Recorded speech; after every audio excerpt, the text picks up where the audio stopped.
Okay, we're on overtime. Narrator 1 says, ask Jason if George on Seinfeld was a Republican. I remember George saying, it's not a lie if you really believe it.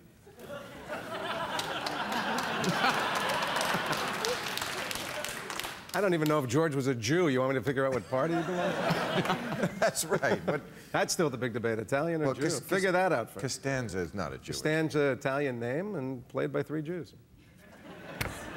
Correct. Dinesh, how do you feel your movie differs from Michael Moore's movies in political motivation? Well, there is a certain, I guess, comparison there, although I would also point out many differences, but it's a political movie stirring people during an election year. In that sense, similar. I wish our movie would be as successful as Fahrenheit 9/11. You know, I think Michael Moore is a comedian. I mean, he does stunts. He's a little bit fast and loose with the facts. We're not. Our film is... I would say the opposite. I knew you would. Since yours is based on this supposition about what's in Obama's head. Well, it's a supposition that's in his head that he happens to have written a 500-page book about, so it came out of his head and onto the paper. Right, but the paper doesn't explicitly say anything close to what you're saying. Well, it plays Obama's voice, and so unless Obama's lying, the movie isn't lying either. It relies on Obama's own narrative. See, there are lots of people who say things about Obama that Obama doesn't say. They say he's a Muslim. There's no evidence for that. They say that he's wasn't born here. There's no evidence for that. But what we do is we take Obama's story, and what we do is we follow it from Hawaii, Indonesia, Kenya. We talk to people who knew his mom, knew his dad. I speak to George Obama, the president's brother. And people watching the film can see a lot about Obama. What facts did Michael play fast and loose with? Oh, from back to Fahrenheit 9. Well, first of all, he implied that Bush knew it was coming.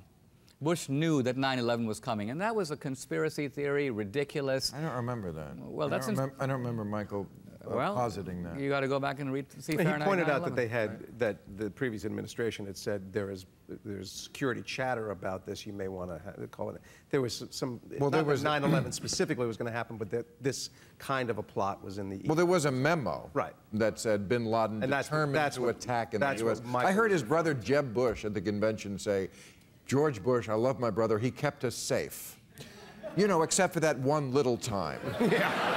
I love the way they gloss over that. He kept us safe. You know, after the worst attack ever on U.S. soil. Other than that, everybody gets a mulligan. Perfect reference. Obama's kept us safe. Other than that one little glitch, he so kept us safe. After the Muslims, terrorists, had used up all their suicide bombers, he totally kept us safe. Go ahead, Ron. Come on in anytime. I'm going to jump in there and say that this was not a Republican or Democratic issue. These Islamists wanted to kill Americans, and they've been trying to do this for years. President Clinton tried to stop them. President Bush tried to stop them. And happily, not only did President Bush make sure that we weren't attacked again, but President Obama has made sure that we haven't been hit again either. It's not a partisan issue. Yeah, he's kept us safe. Absolutely is. It's not. No, it's Listen not. to Richard Clarke was the head anti-terrorist guy. He said he could not even get a meeting on Al-Qaeda. Condi Rice didn't even know who they were. She was concerned about Russia, because that was her area of expertise. I'm not right, but the same body of evidence shows that Clinton had Bin Laden in his sights, and multiple times the Clinton people decided not to take a strike. So there's a lot of blame to go around. Okay. What would happen if CNN, this is for you, Soledad, tried to do what the fictional ACN News channel, oh, that's the newsroom on HBO, is trying to do, that is focusing on hard news over sensation? I think on my show we do that. I mean, I think we do lots of hard political interviews every day. We really do. You know, the thing that I think is interesting when you look at that show, I've only seen a little bit of it because it's on really late and I get up really early, is when the show is on, when the newscast is on, everybody's standing around watching it. It's like, that's not how a newsroom works, right? No one is ever just watching the newscast. Wait a second. You still watch TV shows at the time they're aired? Yes. Yes, sometimes I do. Let's get you a DVR. I know. Let's get you a DVR. Yes. And then you can watch whatever you want at whatever hour you want. You know, I think that we've had I see you as a true blood person. Am I crazy about it? I like Scandal and Revenge. Yes. Who TiVos the news? Who TiVos the news? Well, I'll watch the news next week. No, but we're not talking about the news. We're talking about the newsroom. This is a show on HBO. That's the network you're on now. Yeah.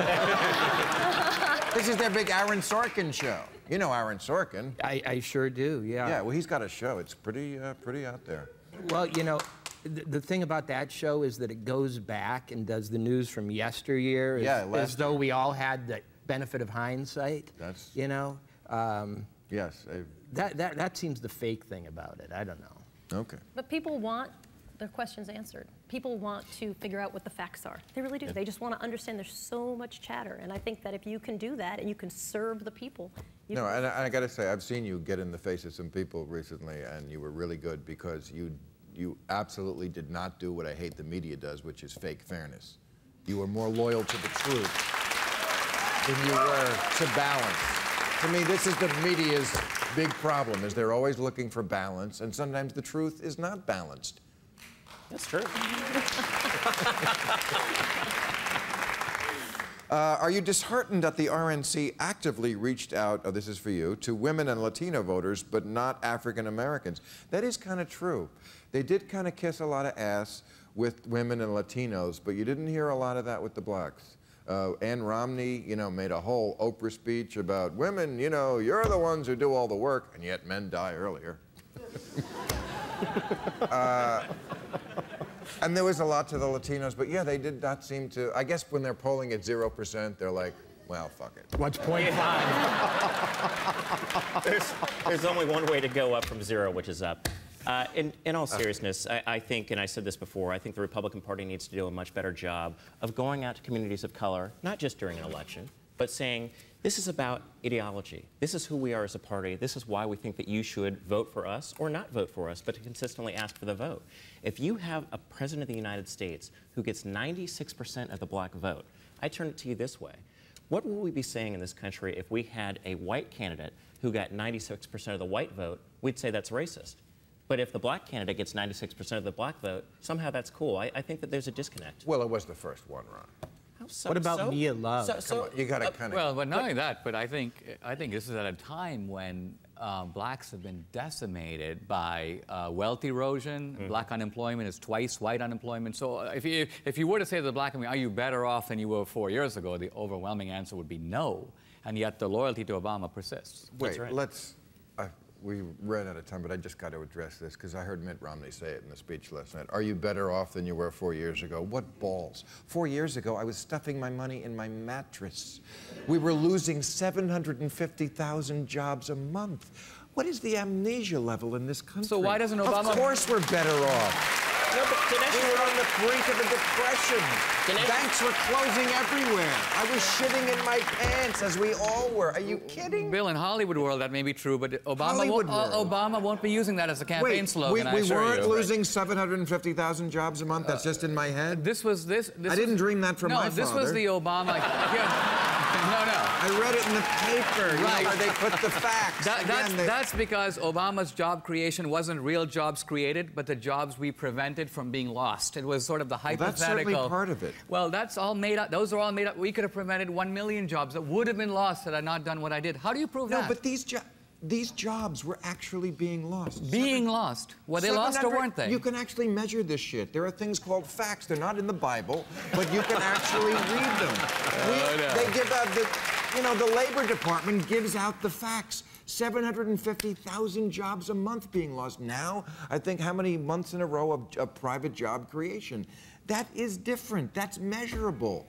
Here's something else. If you think you were better than you were 4 years ago, have at it. You know what? For me, it'd be the best thing in the world if Mitt Romney won the election. I'm a comedian.